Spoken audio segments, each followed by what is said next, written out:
Have you ever met someone who seemed perfectly reasonable, calm, polite, generous even, yet left you with an unshakable feeling of unease?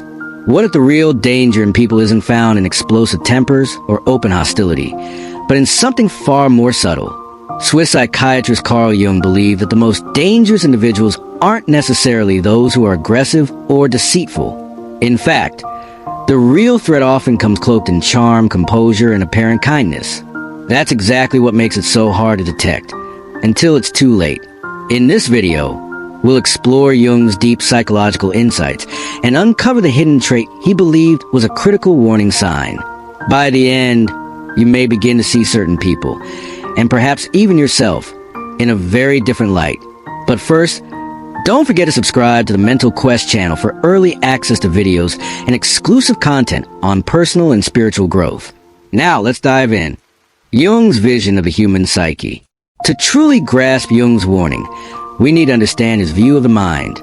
Jung proposed that every person wears a mask, a social persona crafted to navigate the external world. But behind that mask lies the unconscious, a vast, often shadowy realm filled with instinctual drives, suppressed emotions, and powerful archetypes shared by all of humanity. One of the most vital and most misunderstood parts of the unconscious is what Carl Jung called a shadow, the collection of traits we reject or hide within ourselves. Jung believed the shadow isn't simply shaped by society. It's born from the deep tension between who we truly are and who we think we should be. As children, we absorb powerful messages about what makes us lovable, acceptable, or worthy of praise. Traits that don't align with those ideals, like anger, vulnerability, ambition, or independence, are quietly pushed away. Over time, we begin to identify only with the aspects of ourselves that earn approval. Everything else is buried. But here's the truth. What we disown doesn't disappear. It lingers, silently influencing our reactions, our choices, and the way we perceive others, often without us realizing it. This is what makes the shadow so crucial and so dangerous when left unexplored. Importantly, the shadow isn't inherently bad or evil. It's simply unacknowledged. Within it lie our fears, envy, repressed desires, but also our hidden talents and creative potential. When we refuse to face these parts, they don't vanish. They distort. And this distortion often leads to projection. Instead of recognizing these buried parts within ourselves, we see them in others and judge them harshly. We blame the outside world for what we won't confront inside. Jung saw this as a kind of psychological ticking time bomb. As we go deeper, we'll explore what happens when a shadow is fully ignored or oppressed, and how that creates individuals who seem composed on the surface, yet may be far more dangerous than they appear.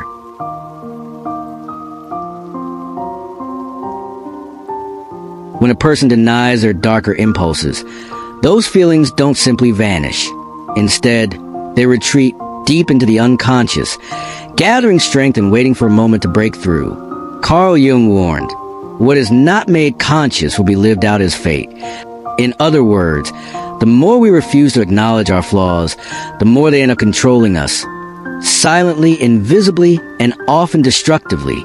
The unconscious, Jung believed, is not just a storage bin for repressed thoughts. It's an active force, constantly shaping our inner and outer world. When parts of the self are denied, they don't lie dormant. They mutate, seeking expression in indirect, often irrational ways. That's when the shadow begins to leak out, through nightmares, compulsive behaviors, irrational fears, or patterns of self-sabotage. These are not random symptoms. They are signals, clues that something within is demanding to be seen. And the longer those signals are ignored, the more intense they become, pushing the individual toward either a breakdown or a breakthrough. On the surface, someone repressing their shadow might appear calm, composed, even admirable, but underneath, a war is raging. Over time, the split between their outward image and inner reality creates immense pressure that must find a release. Sometimes it erupts as emotional outbursts. Other times, it slips out more subtly, as sarcasm, passive control, or disguised cruelty dressed up as concern. These individuals often don't understand why they sabotage relationships, feel chronically dissatisfied, or repeat the same toxic patterns. But at the root, The cause is almost always the same, a shadow left unacknowledged.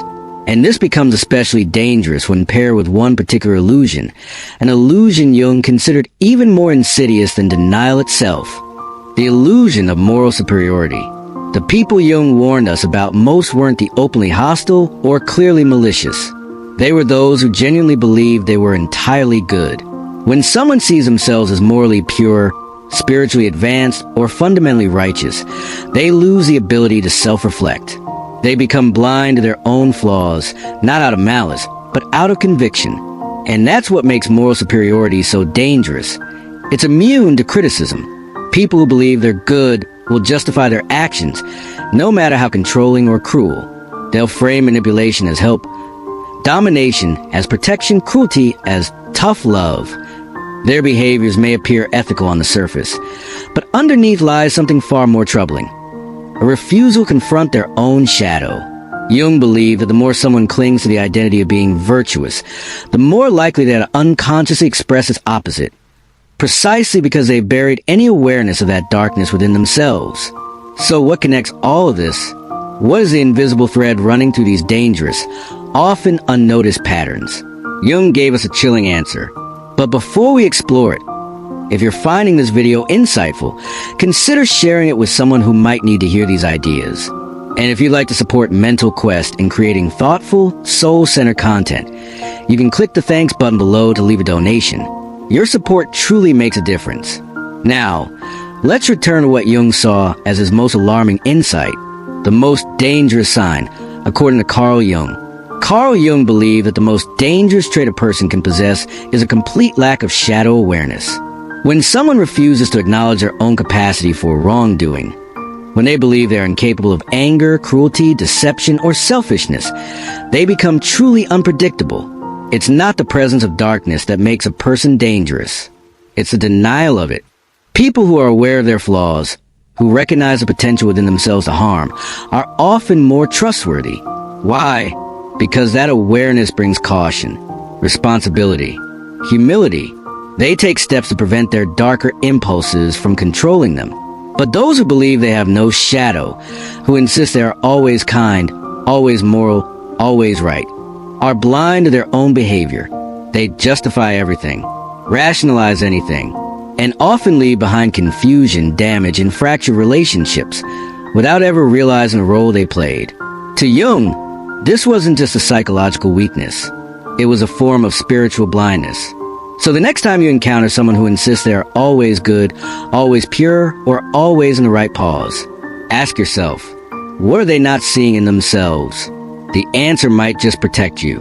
If these ideas have challenged how you see others, or even how you see yourself, share your thoughts in the comments. I'd love to hear your perspective.